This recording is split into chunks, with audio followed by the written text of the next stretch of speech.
আসসালামু আলাইকুম রহমতুল্লাহ। প্রিয় দর্শক, প্রতিদিনের মতো আজও নিয়ে এসেছি ভিন্ন স্বাদের ডিমের রেসিপি। খুবই মজার এই ডিমের রেসিপিটা ঘরোয়াভাবে কিভাবে করে নিয়েছি সেই সব কিছু থাকছে আজকের ভিডিওতে। আশা করি পুরো ভিডিও জুড়ে আপনারা আমার সঙ্গেই থাকবেন। চলুন তবে মূল রেসিপিতে। ডিমের এই রেসিপিটা তৈরি করার জন্য প্রথমে আমি ডিম ভেজে নিব। তার জন্য এখানে একটি মিক্সিং বোল নিয়ে নিয়েছি এবং এখানে ডিম ভেঙে দিচ্ছি। আমি 3টা ডিম নিয়ে নিয়েছি, আপনারা প্রয়োজনে বেশিও নিতে পারেন। 3টা ডিম ভেজে আমি এই ডিমের কারিটা তৈরি করব। এখন দিয়ে দিচ্ছি চপ করে রাখা পেঁয়াজ কুচি একটা, আর কাঁচা ঝাল দিয়েছি 2টা, ছোট ছোট করে কুচি করে দিয়েছি। আর এখানে টমেটো দিয়েছি একটা ছোট সাইজের টমেটো, আর দিচ্ছি সামান্য পরিমাণে লবণ। এই সবটা এখন একটু মিশিয়ে নিব। খুব সুন্দরভাবে সব উপকরণ একসঙ্গে আমি চামচের সাহায্যে মিশিয়ে নিচ্ছি। মেশানো হয়ে যাওয়ার পর আমি চলে যাব চুলায়। প্রথমেই ডিমটা আমি ভেজে নিব। আমি এখানে একটি কড়াই নিয়ে নিয়েছি এবং বসিয়ে দিয়েছি চুলাতে। দিয়ে দিচ্ছি পর্যাপ্ত পরিমাণে তেল। তেলটা গরম হয়ে যাওয়া পর্যন্ত অপেক্ষা করছি। এখন আমি ডিম এখানে 2টা ভাগে ডিমটাকে ভেজে নিব। কিছু অংশ দিয়েছি এবং এটা ভেজে নিচ্ছি।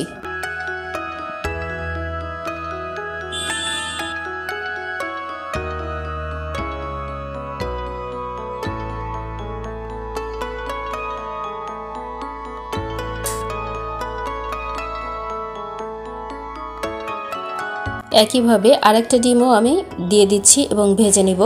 এই ডিমের 2টা ডিম আমি ছোট ছোট করে পিস করে রান্না করে দেখাবো আপনাদেরকে। আমি ছোট করে পিস করে নিয়েছি এবং এই ডিম রান্নাতে এখন আমি চলে যাচ্ছি। একই কড়াইয়ে কিছুটা তেল বাড়িয়ে দিয়ে আমি প্রথমে পেঁয়াজ কুচি দিয়ে নিচ্ছি। পেঁয়াজ কুচিটা সঙ্গে একই সঙ্গে আলু এখানে ডুমো ডুমো করে কেটে দিয়েছি, একসঙ্গে ভেজে নিব। আর দিয়ে দিচ্ছি সামান্য পরিমাণে লবণ। কিছু সময় এটাকে ভাজতে থাকবো। নেড়ে চেড়ে একটা ঢাকনা দিয়ে 1 থেকে 2 মিনিটের মতো ঢেকে আমি ভেজে নিব। একই সাথে এটা কিছুটা সেদ্ধ হয়ে যাবে। আমি ঢেকে অপেক্ষা করছি। এই পর্যায়ে পেঁয়াজটা খুব সুন্দরভাবে ভেজে নেওয়া হয়ে গিয়েছে। এখন আলু টুকরাগুলোকে আমি তুলে নিব। তুলে কিছুটা মশলা কষিয়ে আমি বাকি রান্নাটা সেরে নিব। এখন আলু তুলে নিচ্ছি।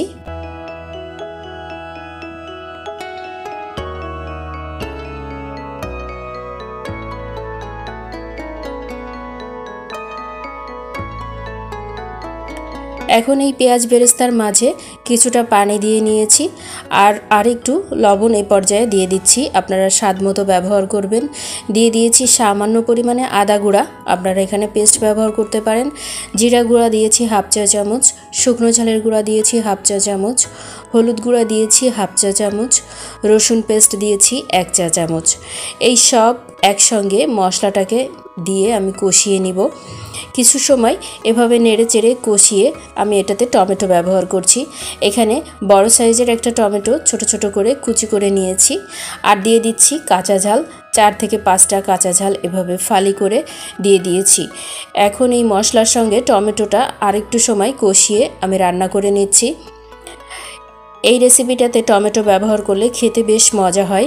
এ পর্যায়ে আরেকটু পানি দিয়ে আমি এই মশলাটাকে আরও কিছু সময় কষিয়ে নিব। যে রান্নাতে যত বেশি কষিয়ে নেওয়া হয় রান্নার টেস্টটা সবসময় বেশিই হয়। এখানে বেশ তেল উঠতে শুরু করেছে রান্নাটাতে, দেখুন। এ পর্যায়ে আমি ভেজে রাখা আলু এবং আগে থেকে ভেজে নেওয়া ডিম টুকরা দিয়ে রান্নাটা সেরে নেব। তার জন্য আমি কিছুটা পানি দিয়ে নিচ্ছি। পানিটা বেশ একটু বলক উঠলে আমি বাকি উপকরণগুলো দিয়ে রান্না করে নিব। এখন আমি ভেজে রাখা আলু টুকরাগুলো দিয়ে নিচ্ছি। একই সাথে দিয়ে দিব ভেজে রাখা ডিম। যেহেতু আগে থেকেই ডিম এবং আলু কিছুটা ভেজে নেওয়া হয়ে গিয়েছে, সেহেতু রান্নাটাও খুব কম সময়ে কমপ্লিট হয়ে যাবে। এখন একটু নেড়ে চেড়ে আরও কিছু সময় আমি রান্না করে নিচ্ছি। আলু এবং ডিমের মিশ্রণটা ঝোলের সঙ্গে মিশিয়ে দিচ্ছি। সবশেষে আমি এই রান্নাটাতে ব্যবহার করব ধনেপাতা কুচি এবং গরম মশলার গুঁড়া। আমি এখানে ফ্রেশ কিছু ধনেপাতা কুচি করে নিয়েছি এবং দিয়ে দিচ্ছি।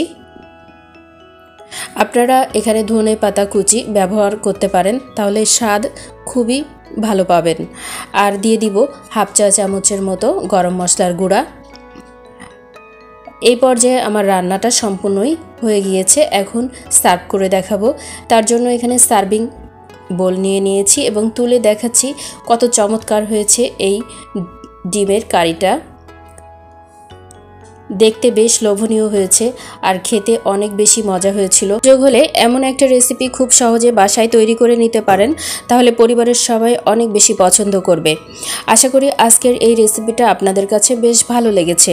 পরবর্তী ভিডিওর আমন্ত্রণ জানাচ্ছি এবং আমার প্রিয় দর্শকদের সর্বাঙ্গীন সুস্থতা কামনা করে এখানেই শেষ করছি। আল্লাহ হাফেজ।